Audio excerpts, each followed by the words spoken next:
செடி இருந்த வயலில் பார்த்திங்கன்னா தண்ணியெல்லாம் நிறையா விட்டு சேத்துல வந்து ஓட்டி அமுத்தி விட்டாச்சுங்க.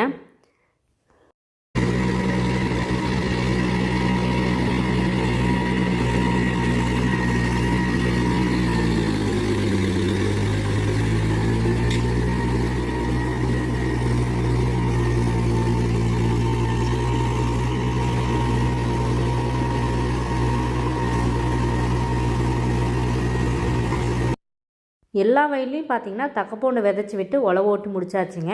ஆனால் மஞ்சள் காய போட்டிருந்த இந்த 2 வயல்லையும் மட்டும் பார்த்திங்கன்னா நம்ம தக்கப்பூண்டு வந்து விதைக்கல.